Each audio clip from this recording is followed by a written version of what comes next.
Assalamualaikum warahmatullahi wabarakatuh. Perkenalkan, nama saya Naura Pranisawara dengan NIM 230406742444 dari kelas 2023E Prodi S1 Ilmu Administrasi Negara.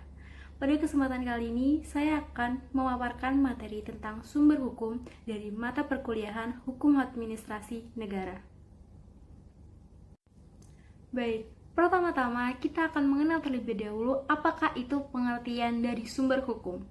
Sumber hukum merupakan segala sesuatu yang menimbulkan aturan-aturan hukum yang mengikat dan juga memaksa, serta sumber hukum adalah tempat ditemukannya aturan-aturan hukum. Dasar hukum atau landasan hukum, atau juga dapat kita sebut dengan legal basis atau legal ground, adalah norma hukum yang mendasari suatu tindakan atau perbuatan hukum tertentu sehingga dapat dianggap sah atau dapat dibenarkan secara hukum. Hukum serta tempat ditemukannya aturan hukum memiliki banyak penafsiran tentang sumber hukum. Hal itu bergantung pada pendekatan yang digunakan oleh para penulisnya. Hal ini terjadi disebabkan karena adanya perbedaan pendekatan yang digunakan yang akan menghasilkan penafsiran yang berbeda-beda. Selanjutnya, perbedaan tersebut juga menimbulkan berbagai pertanyaan mengenai sumber-sumber hukum secara umum. Dapat kita sebutkan bahwa sumber hukum digunakan dalam dua arti. Arti yang pertama, untuk menjawab pertanyaan mengapa hukum itu mengikat. Pertanyaan ini dapat juga dirumuskan sebagai apa sumber kekuatan hukum hingga ia dapat mengikat atau dipatuhi oleh manusia. Pengertian sumber dalam arti ini dinamakan sumber hukum dalam arti material. Sumber hukum dapat dilihat dari faktor-faktor yang mempengaruhinya atau juga dapat dilihat dari bentuknya. Dengan demikian, terdapat dua macam sumber hukum. Baik, terdapat beberapa ahli sarjana yang mengemukakan tentang pengertian dari sumber hukum berikut. Namun, pada kesempatan kali ini, kita hanya akan menyebutkan dua pengertian dari para sarjana. Yang pertama ialah menurut Bahsan Mustafa. Sumber hukum menurut Bahsan Mustafa adalah tempat di mana kita dapat mengetahui dan mengenal hukum. Sehingga bila kita kaitkan dengan hukum administrasi negara, maka tempat di mana ditemukannya ketentuan-ketentuan yang mengatur hukum administrasi negara, tempat tersebut juga dapat dikatakan sebagai sumber hukum. Dan yang kedua ialah menurut Sudikno Mertokusumo. Menurut Sudikno Mertokusumo, sumber hukum ini dapat diartikan dalam beberapa arti. Yang pertama ialah sumber hukum sebagai asas hukum, yang dimana berarti sumber hukum ini sebagai sesuatu yang merupakan permulaan hukum. Dapat kita contohkan dengan kehendak Tuhan, akal manusia, jiwa bangsa, dan lain sebagainya. Yang kedua ialah sumber hukum ini menunjukkan hukum terdahulu, yang memberi bahan-bahan pada hukum yang sekarang berlaku. Seperti contohnya adalah hukum Prancis, hukum Romawi, dan lain sebagainya. Yang ketiga, sumber hukum sebagai sumber berlakunya, di mana sumber hukum ini memberi kekuatan berlaku secara formal kepada peraturan hukum untuk penguasa maupun kepada masyarakat. Yang ketiga ialah yang keempat ialah sebagai sumber dari mana kita dapat mengenal hukum. Contohnya seperti pada dokumen, undang-undang, lontar, batu tertulis, dan sebagainya. Dan yang terakhir ialah sumber hukum sebagai sumber terjadinya hukum atau sumber yang menimbulkan hukum. Terdapat dua macam sumber hukum. Yang pertama kita akan menyebutkan macam sumber hukum yang pertama ialah sumber hukum material. Sumber hukum material adalah sumber hukum yang dapat dilihat dari faktor-faktor yang memengaruhi materi dari aturan-aturan hukum administrasi negara. Sumber hukum dalam arti material di Indonesia adalah Pancasila. Maka dari itu, hukum yang berlaku di Indonesia memiliki isi yang harus berdasarkan pada isi dan jiwa Pancasila, tak terkecuali dengan hukum administrasi negara. Sumber hukum material juga merupakan faktor masyarakat yang mempengaruhi pembentukan hukum atau faktor materi. Pembentukan hukum tersebut adalah pembuat undang-undang, pengaruh terhadap keputusan hakim, dan lain sebagainya. Terdapat beberapa faktor yang mempengaruhi isi hukum administrasi dalam sumber hukum material. Yang pertama ialah faktor sejarah atau juga bisa kita sebut dengan faktor historis. Pada faktor ini terdapat dua bentuk sejarah yang digunakan sebagai sumber hukum administrasi negara. Yang pertama ialah undang-undang dan sistem hukum tertulis yang telah berlaku pada suatu tempat di masa lampau. Dan yang kedua ialah bentuk-bentuk dokumen, surat-surat, dan keterangan lain di masa lampau. Sumber hukum historis ini meliputi undang-undang, putusan hakim, tulisan ahli hukum, dan tulisan yang tak bersifat yuridis sepanjang memuat pemberitahuan tentang lembaga hukum. Ada pula pengertian lain, yakni sumber hukum historis juga meliputi sistem hukum masa lalu yang pernah berlaku pada tempat tertentu seperti hukum Prancis, hukum Romawi, dan lain sebagainya. Faktor yang kedua yang mempengaruhi isi hukum administrasi dalam sumber hukum material ialah faktor sosiologis atau antropologis. Faktor ini meliputi kehidupan bermasyarakat serta juga menyorot kepada lembaga-lembaga sosial. Sumber hukum sosiologis ini meliputi faktor sosial yang mempengaruhi isi hukum yang positif. Makna pernyataan ini adalah peraturan hukum tertentu mencerminkan kenyataan dalam bermasyarakat. Dalam masyarakat industri maupun agraris, maka hukumnya haruslah juga sesuai dengan kenyataan yang ada di dalam masyarakat. Kenyataan yang dimaksud itu berupa kebutuhan, masalah yang dihadapi oleh masyarakat, dan juga lain sebagainya. Tanpa memasukkan faktor kecenderungan dan harapan dari masyarakat, maka peraturan perundang-undangan hanyalah sekedar momen seketika. Artinya, keadaan itu hanya akan melumpuhkan peran hukum. Dan faktor yang terakhir yang mempengaruhi isi hukum administrasi negara sebagai sumber hukum material ialah faktor filosofis. Terdapat dua faktor penting yang mempengaruhi sumber hukum secara filosofis. Yang pertama ialah hukum itu diciptakan untuk keadilan. Maka dari itu, hal-hal yang secara filosofis dianggap adil akan dijadikan sebagai hukum material. Yang kedua ialah hukum diciptakan untuk ditaati. Maka dari itu juga, faktor-faktor yang mendorong orang untuk taat kepada hukum juga harus diperhatikan. Lalu, menurut Sudikno Mertokusumo, sumber isi hukum itu tersebut artinya isi hukum itu dipertanyakan asalnya. Terdapat 3 pandangan yang mencoba menjawabnya, yakni yang pertama ialah pandangan teokratis atau hukum yang berasal dari Tuhan. Yang kedua, pandangan kodrat, yaitu hukum berasal dari akal manusia. Dan yang ketiga ialah pandangan historis, hukum berasal dari kesadaran hukum.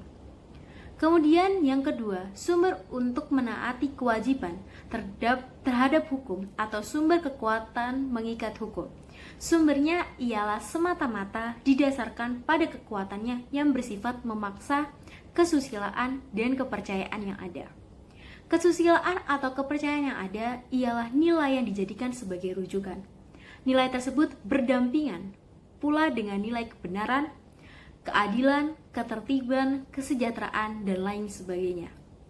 Artinya, sumber hukum filosofis bermakna agar eksistensi hukum mampu sebagai kaidah perilaku yang memuat seluruh nilai positif. Oleh karena itulah, hukum harus dipatuhi oleh masyarakat. Macam sumber hukum yang kedua adalah sumber hukum formil. Sumber hukum formil adalah sumber hukum yang dapat dilihat dari bentuk dan pembentukannya sebagai prasyarat berlakunya suatu hukum. Sumber hukum formil hukum administrasi negara terdapat 5 hal. Yang pertama ialah peraturan perundang-undangan. Peraturan perundang-undangan menurut seorang Jimli Ashidik adalah peraturan tertulis yang berisi norma-norma hukum yang mengikat untuk umum, ditetapkan oleh legislator dan juga regulator atau juga lembaga pelaksana undang-undang yang memiliki kewenangan delegasi dari undang-undang untuk menetapkan peraturan tertentu.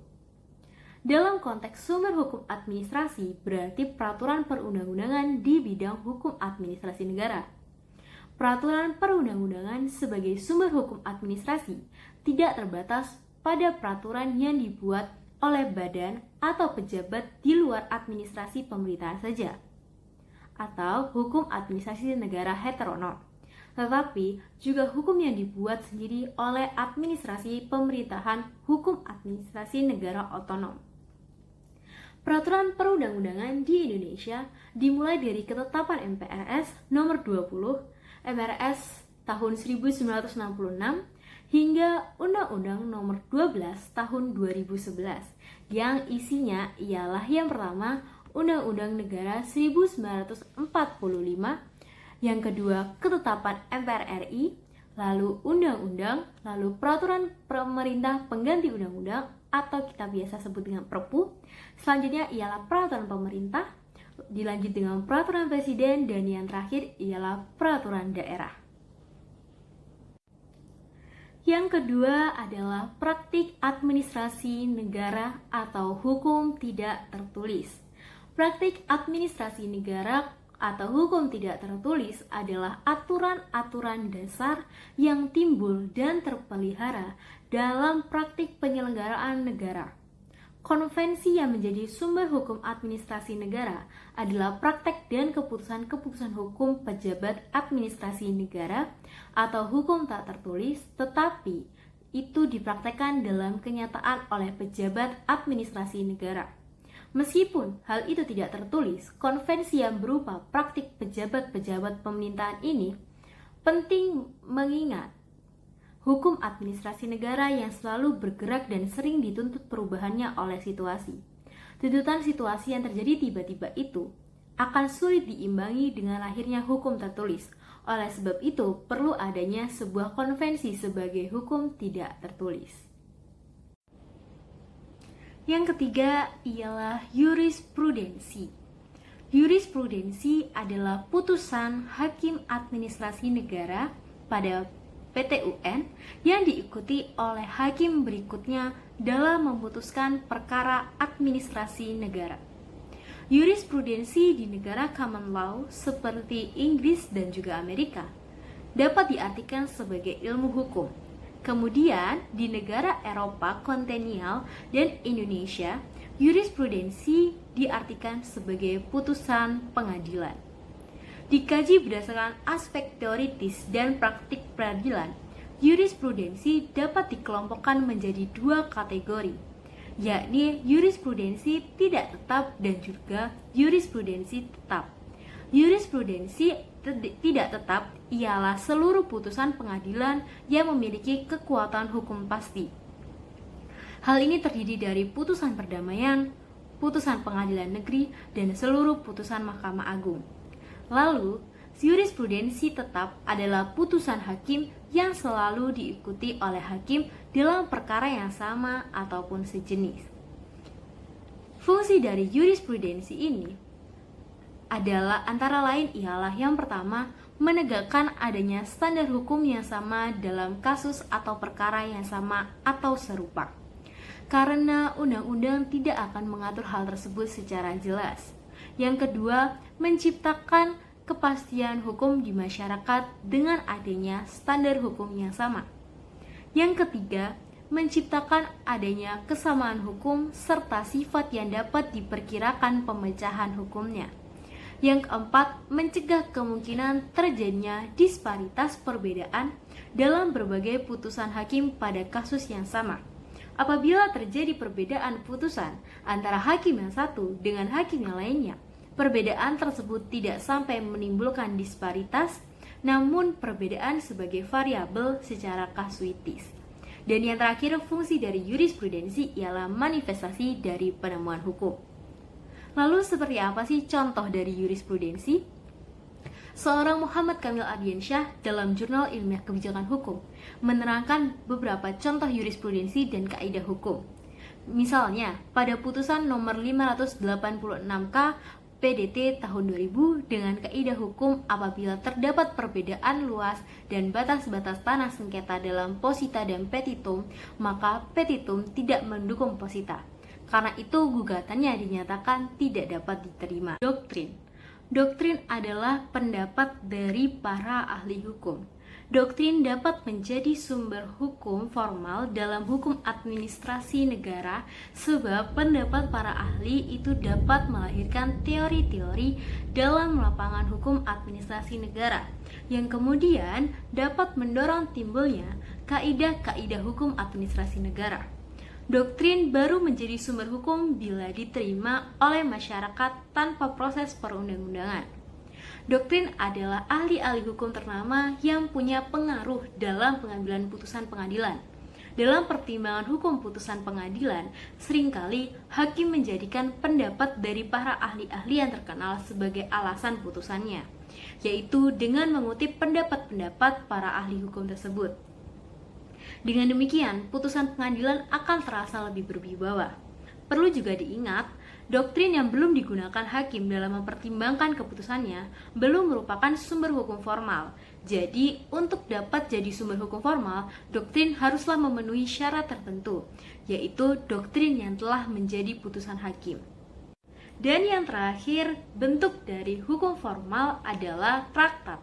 Traktat atau juga dapat disebut dengan perjanjian internasional ini adalah perjanjian yang diadakan antara Indonesia dengan negara lain, baik bilateral maupun multilateral, berkenaan dengan penyelenggaraan pemerintahan. Traktat sebagai sumber hukum formil dari hukum administrasi negara berasal dari perjanjian internasional yang kemudian diratifikasi oleh pemerintah untuk dilaksanakan di negara yang telah meratifikasi perjanjian internasional tersebut.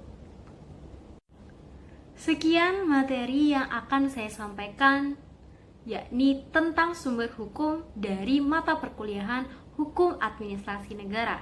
Kurang lebihnya saya mohon maaf. Wassalamualaikum warahmatullahi wabarakatuh. Audio Jungle.